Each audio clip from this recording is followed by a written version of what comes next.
Hello, I'm Ollie and this is Criminolly, where I talk about crime, pulp, horror, that kind of thing. Today, something completely different. Today I'm going to answer a question I get in my comments all the time, which is, how, Ollie, do you read so fast?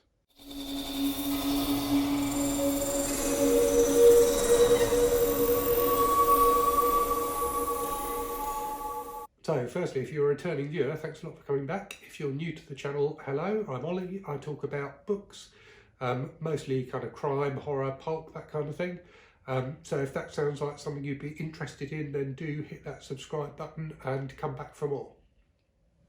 Now, I track all of my reading on Goodreads, so I know exactly how many books I've read each year. And for the past 6 years, I've read over 100 books every year. Last year, 2021, I think I read 154. So, I get through a lot of books. And I'm not superhuman. I wasn't developed in a lab. I'm just a regular guy who happens to like books. I've got a family, I've got a full-time job, I've got all the normal things going on in my life that everyone else has. But I managed to get through a lot of books. So because people have asked me a number of times in the comments how I do it, I thought I'd make this video just to talk through, my routine for reading and give you guys a few tips that you may find useful to help you read more. The bottom line is, if I can do it, you can do it too. So firstly, I'm going to talk about when to read. And I'm going to talk about two different times when you should read, which kind of feel like they're counter to each other. But if you do both of these things, you'll definitely read more. So the first thing is, you should read when you can be undisturbed. So when you've got some time that's set aside, when you know you're not going to have any distractions, that's a fantastic time to read, because you can really get into a book, and the more you get into a book, the easier it will be for you to read it. So I try and do that if I'm starting a new book particularly. I try and make sure I've got a couple of hours set aside when I can really focus on that book, so it really has a chance to grab me. And what that means is making sure there's nothing that's going to distract me from it. So I might do it when my family are out, or in bed. So my family typically sleep in the morning at the weekend, whereas I wake up very early, so that's fantastic reading time for me. I also make sure that I haven't got any distractions like chores I might need to do and things like that. So either I make sure I do the chores before I sit down to read, or I schedule the chores for later on in the day, so I don't have to worry about them. I know I've got time set aside to do them, and I can focus on the book. And then the other thing is to get rid of that distraction which is always present in our daily lives, your phone. So put your phone out of reach, switch it off, just get rid of it, get it away from you, so you can just sit there with the book and concentrate on it. And that is the way you will read most quickly in a session, is just to completely focus on the book and be as undistracted as possible. Now, the second when to read is the one that completely goes against that. And the second when to read is read whenever you can. Yeah, so I read all the time. I read when I'm cooking, for example. So if I'm cooking, I will be reading at the same time. If I'm working out in the morning, so I work out every morning, and whilst I'm working out, I read. It might be that I read by listening to an audiobook, but I'm still reading. I do in fact use my Kindle when I'm on the cross trainer. I can just prop it up on the cross trainer in front of me and easily flip the pages, and I can read while I'm working out. So whenever you are doing something that doesn't need your brain, think about, is that time you could be spending reading? So if I'm stirring a stew, I can be reading. If I'm working out, I can be reading. If I'm walking somewhere, I can be listening to an audiobook. There are plenty of times when you have undistracted time where you're doing something physical that you could be using to read as well. So for example, if I'm cleaning, if I'm hoovering when it's too noisy, if I'm cleaning the house, I will listen to an audiobook. Yeah, there's loads of time that you can spend reading that at the moment you're probably wasting by not reading.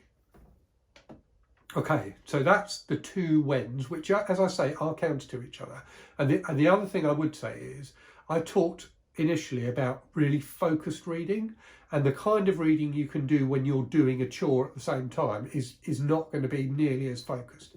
So you won't read as quickly during that time, and also you may be more distracted. You're likely to be more distracted. So what I try and do is pick the right kind of book to read when I'm doing, when I'm doing something else while I'm reading.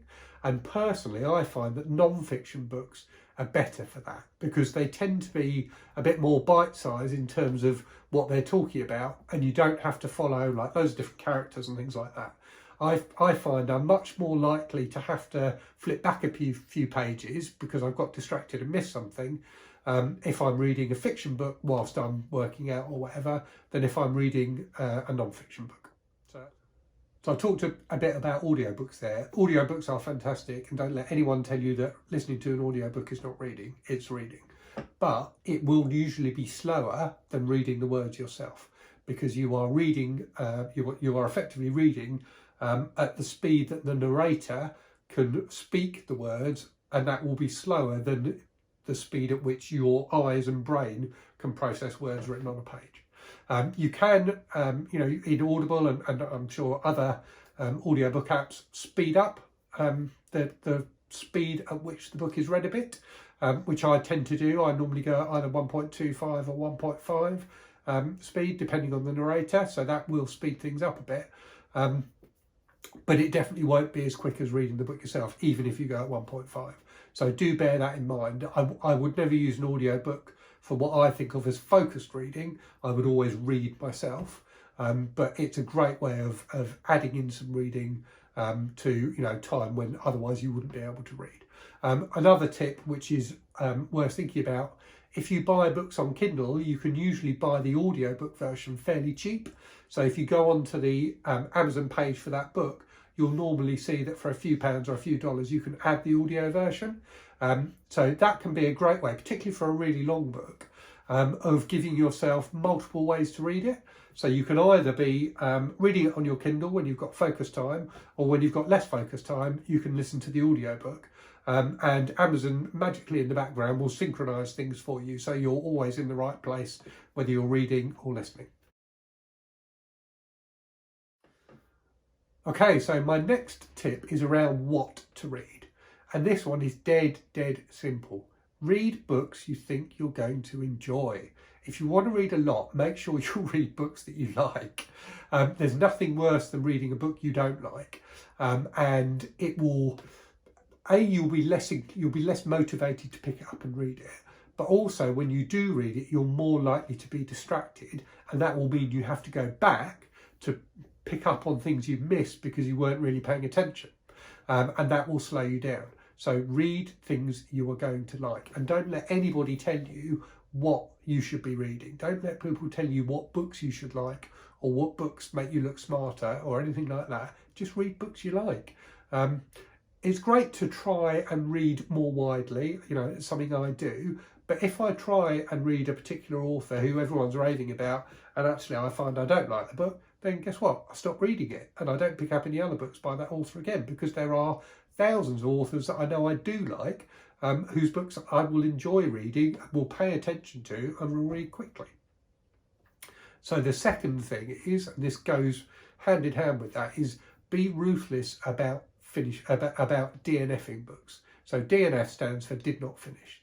If you are not enjoying a book after, say, 50 pages, then for God's sake, stop reading it, because it's probably not going to get any better. Unless it is something you are absolutely, you've got your heart set on reading. I think the kind of 50-page rule is a really good one. If you get to page 50 and the book is not grabbing you, put it down and pick up something else. So my last set of tips is around how to read. Obviously, I've talked a bit about this already in terms of the when to read. There's a bit of an overlap there. But I also want to talk to you about the manner in which you read. And my top tip here is to read one book at a time. I see loads of people on YouTube who are juggling 5 or 6 books at once. And I find whenever I do that, it slows me down, because I read book A, then I go and read book B for a bit, then I read book C, then when I go back to book A, I can't remember what's going on, or I get confused with characters in book B or whatever, and I have to skip back and catch myself up again with the book. So it definitely slows me down reading multiple books at once. There's one exception to that. So I talked a bit earlier on about how non-fiction books can be good books to read when you're when you're reading alongside doing a chore or something like that, or when you're reading in very short bursts rather than a long focus session. So I think reading a fiction book and a non-fiction book at the same time is usually fine, because you're very unlikely to get distracted or confused between the two. So that's something, I quite often do, to be honest with you. I will have a novel on the go, and I'll also have a fiction book, because I'm not going to get muddled up between the two. And I can use the fiction book for when I'm doing non-focused reading and read the novel when I'm focused. But if you must read more than 2 books at once, so I said at the start, don't read more than 1 book at once. I think probably the rule should be don't read more than 2 books at once, but try to only read 1. If you must read more than 2, try not to make them from the same genre. So, don't read 2 romances at once, because you're bound to get confused. You might want to read a thriller and a historical romance at the same time, because there's unlikely to be any overlap between the 2 books to confuse you. So I think, if you have to do it like that. But as much as possible, try and focus on 1 book at a time, because you will definitely get through them quicker.